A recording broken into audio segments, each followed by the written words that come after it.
Hey everyone, this is RAMCCALL here, and welcome to my journey to $1 million in monthly revenue for my business.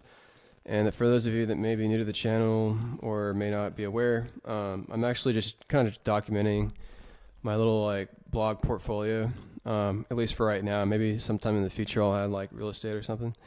But for the time being, I'm just documenting on this channel my journey to $1 million in monthly revenue. And if you want the short version, I made $4,479 for the portfolio, and that's down from about $4,600 to $4,700 of last month.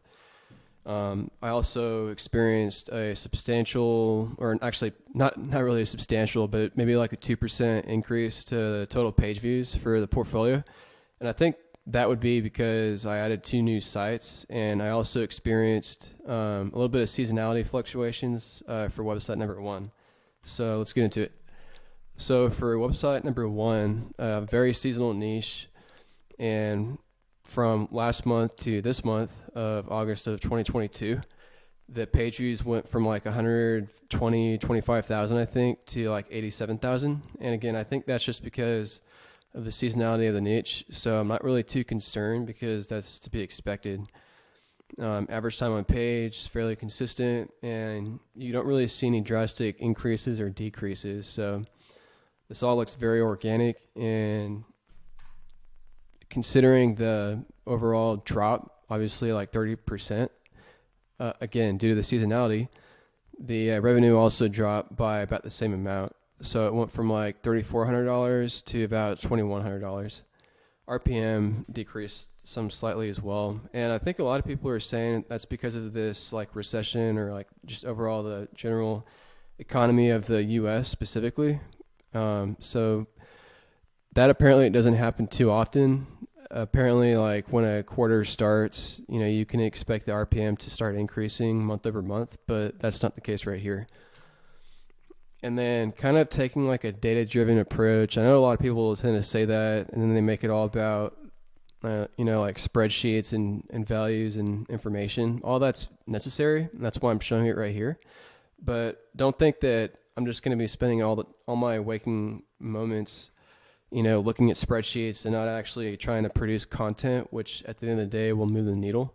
But I do think it is a worthwhile trade-off of your time to say, okay, in this category, how many articles have you posted? What's your return in the form of like page views? And then what's the average sort of aggregated across all those articles and page views for each category? And then right here, you can actually start to see, which ones are performing better. And better would be like whichever category has the highest average page view per article.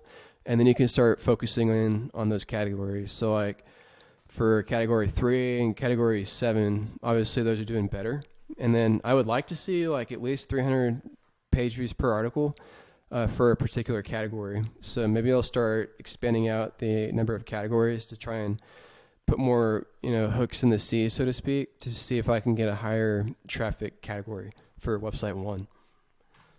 And then same thing for website 2. The websites seem to like have gone like basically like have swapped. So like website 1 was about at this point last month, and then last month website 2 was at where website 1 is right now. So like this one went from 74,000 page views to like 115,000 page views. So the difference in traffic from website 1 in this month was kind of negated, so to speak.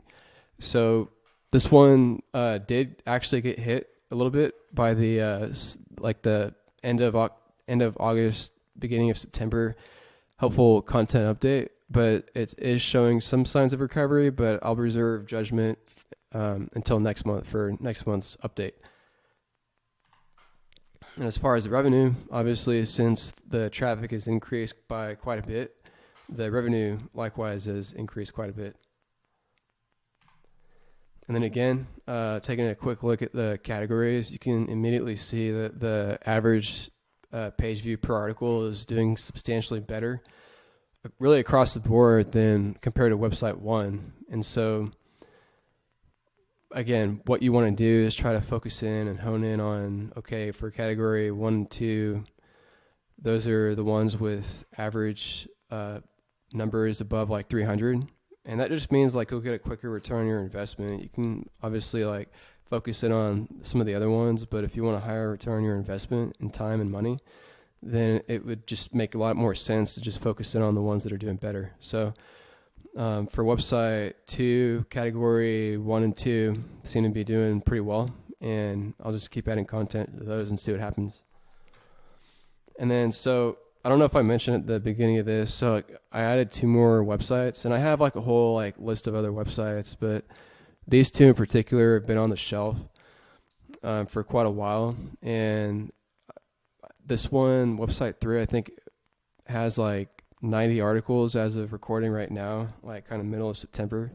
So, you know, nothing really too exciting to see or report here, but the pages, the page views, and the, you know, time on page, all that seems to be trending in the right direction.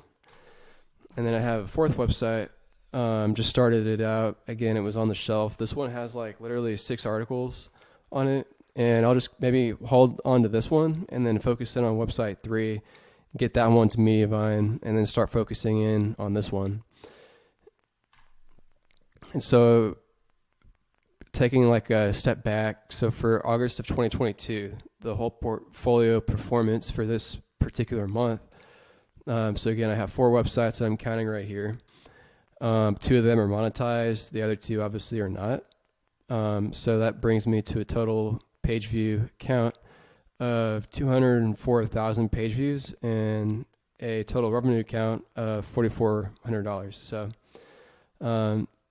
what I'm going to be doing, again, kind of touching on what I just mentioned in the previous slide, is now that I've got website 1 and 2 on to Mediavine, and they're earning a substantial amount of money per month fairly passively, what I could do is either start focusing in on those categories within those 2 websites that are performing well and just use the revenue for each website to basically fund itself. Or what I'm kind of thinking about doing is taking all the revenue and just throwing it at website 3 or 4, and then as quickly as I can get that to Mediavine, and then start focusing in on like website 4 and just keep repeating that process. And I think that would be a pretty worthwhile trade-off instead of sort of expanding upon website 1 and 2, because I know a lot of people got hit by that helpful content update, and I think it would be a worthwhile trade-off to sort of like focus in on maybe another website or 2 just to better diversify yourself. Because let's say like for website 2, I know it got hit a little bit going into September. It would be better to have maybe like another website or 2 to kind of, you know, again, negate some of that loss in traffic or revenue.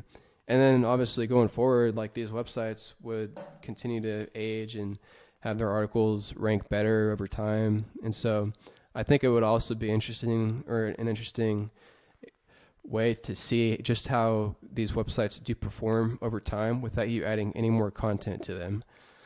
But I will have an update for y'all about all that next month.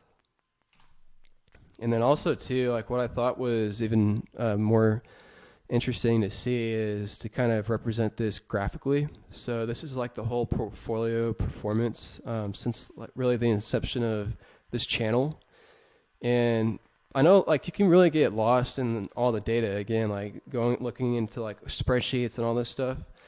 And you kind of like lose the big picture. So the big picture is, since like less than a year ago, literally like 10, 11 months ago, the website has gone from practically nothing all the way up to past 200,000 page views. And if you're asking me, I think that's pretty incredible.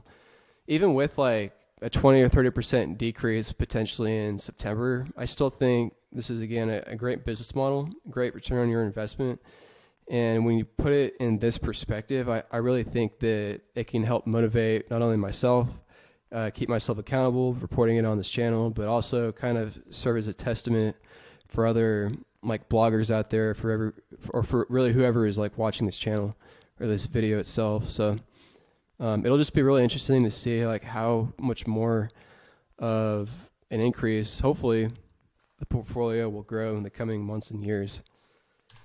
And so I also like to do like projections and stuff. So again, this is like totally inaccurate. I would think, meaning like all like the blue bars that are labeled projected total. I would expect the projected total to not be in line with reality, meaning like every update I'll post something like this, and then like the overall projected totals I think will start to decrease as it gets more data for the actual total performance growth, if that makes sense.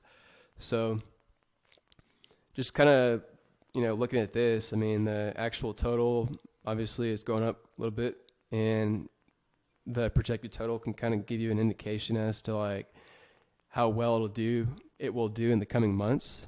And that's really all this is. But I mean, heck, less than a year from now, it could be, almost at 1.5 million page views, which would be pretty insane. But I'm not saying this will happen, but if I could get anywhere close to that, then I'll be pretty happy. But anyways, I think that's about it. So thanks for watching, everyone, and I'll catch y'all in the next update.